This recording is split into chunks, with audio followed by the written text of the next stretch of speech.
In a world where humanity vanished under the weight of its own greed, one man remained the last human, wandering across a planet reclaimed by beasts. Forests swallowed cities, oceans roared with new life, and the sky belonged to wings, not machines. The animals evolved, united, and built their own empires. What began as survival soon became war, a war between one man and the kingdom of beasts. The ruins of civilization stretched endlessly across the land. Concrete was now a cradle for vines, and steel melted into the soil.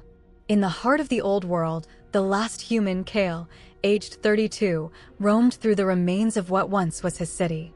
His dark, dust-streaked hair hung low over his face, his torn jacket bearing the faded emblem of a world that no longer existed. For years, Kale had watched the rise of the animal kingdom. It began quietly, wolves hunting in packs through abandoned streets, eagles nesting in skyscrapers, and elephants wandering highways overgrown with moss. But evolution moved faster than anyone had predicted. The beasts learned to cooperate, to organize. Predators and prey united, bound by a silent law, reclaim the earth. Kale was no hunter now, but a relic of human arrogance. Every step he took echoed through the forgotten city, a heartbeat in a graveyard. He survived on scraps, rainwater, and the faint hope that someone else might still be alive. But hope was dangerous. From the shadows, they watched, eyes glowing in the dark. Lions moved with disciplined precision, not as wild beasts but as soldiers. Ravens circled overhead like scouts. The forest had crept into every crack of the old buildings, roots wrapping around bones and glass alike.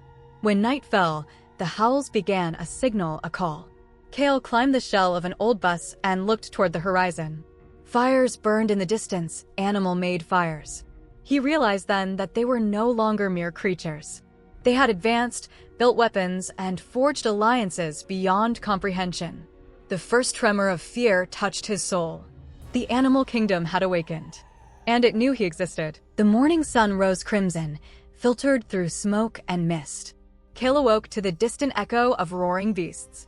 The forest was no longer silent, it was alive, communicating in ways he could not understand. Branches shook not with wind, but with warning. The hunt had begun. For weeks, Kale had been moving north, searching for shelter beyond the mountains. His beard had grown thick, his clothes torn from struggle. His once strong frame was lean now, muscle carved from survival, skin darkened by dust and sun. But every instinct screamed that he was being followed. The first sign came in the mud, enormous paw prints, patterned with a deliberate path. These weren't the tracks of a wandering predator, they were coordinated. The lions were tracking him.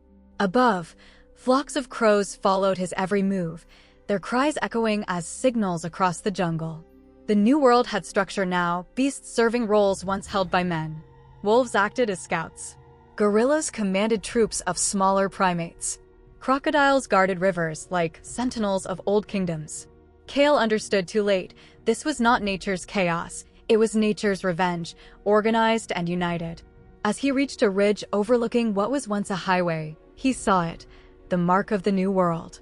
The skull of a man mounted on a tree, surrounded by bones arranged in patterns, symbols of dominance.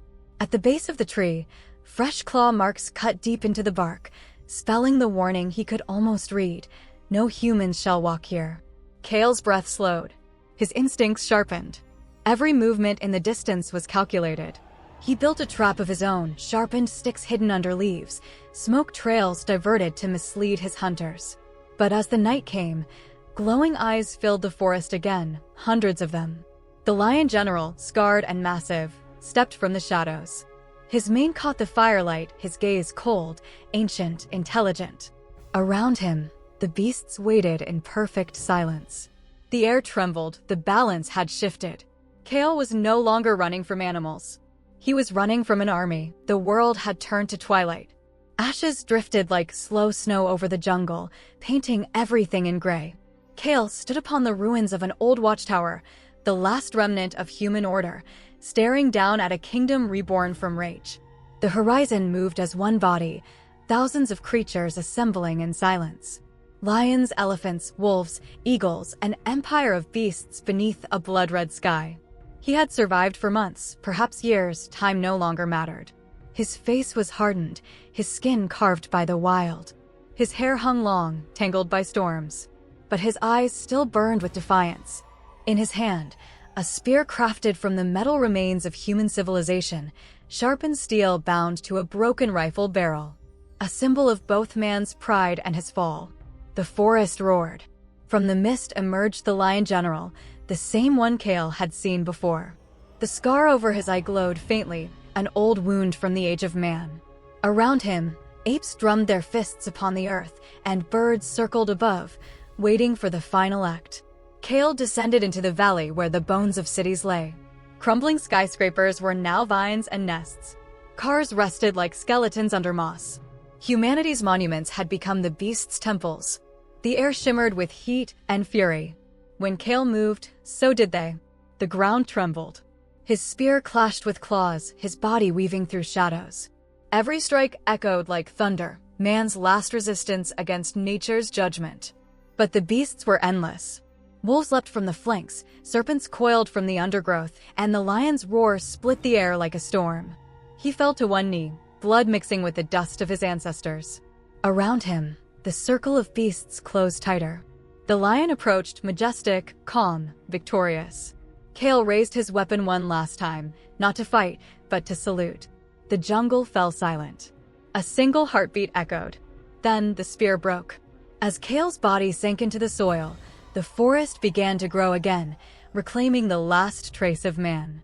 From his blood sprouted green shoots, glowing faintly in the dusk. The world exhaled, free at last. The animal kingdom had not merely survived humanity. It had evolved beyond it.